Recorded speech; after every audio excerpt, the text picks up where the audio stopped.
O estado clínico de Pedro Severino apresentou evolução para a estabilidade, mas ainda é considerado grave. O último boletim médico divulgado pela equipe médica do hospital particular aonde ele está internado em Ribeirão Preto informou que ele permanece na unidade de terapia intensiva, mas os médicos removeram a sedação e a ventilação mecânica, portanto respira sem ajuda de aparelhos. O jogador também passou por uma traqueostomia, procedimento cirúrgico que cria uma abertura na traqueia para que o ar entre diretamente nos pulmões. As notícias são mais positivas do que das últimas semanas, mas não muda o quadro do jogador. O paciente que sofre um acidente, tem um traumatismo crânioencefálico grave, ele chega numa condição crítica, que a gente tem que dar todo o suporte, pensando sempre na sequência de atendimento inicial de qualquer trauma, para preservar o que a gente tem ali de tecido cerebral que ainda não foi machucado. Pedro Severino sofreu um acidente grave no último dia 4. Ele estava indo para o primeiro treino com o sub-20 do Red Bull Bragantino no CT de Atibaia,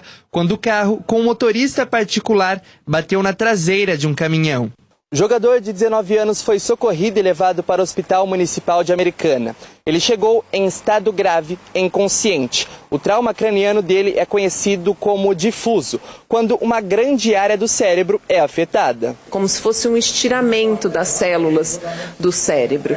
E isso faz com que as células percam a função. Então a gente não tem um machucado ali como um hematoma, um sangramento maior ou alguma área de isquemia, mas a gente tem uma célula que perde a função e isso causa um edema muito grande no cérebro. E isso, um inchaço dentro de uma caixa fechada, que é o nosso crânio, por isso que a gente precisa, na maioria das vezes, controlar essa pressão. No mesmo dia, ele fez uma cirurgia no cérebro, não reagiu e dessa forma foi aberto um protocolo para confirmar a morte encefálica, que é dividido em 2 fases. São 2 testes que são feitos e, além de tudo isso, todo esse processo é checado depois por uma comissão antes de que se determine o óbito ou a morte cerebral. Em menos de 24 horas do início desses procedimentos, ele teve um reflexo de tosse. Dessa maneira, foi transferido para o atual hospital no dia 6 de março. Desde então, ele vem passando por diversos exames e iniciou um tratamento específico.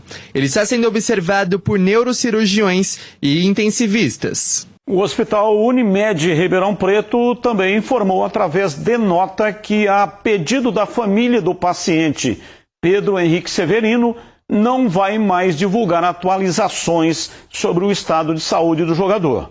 A nota ainda informou que a família passa 13 dias por um momento difícil de fragilidade emocional e que pede a compreensão de todos para preservar a sua privacidade.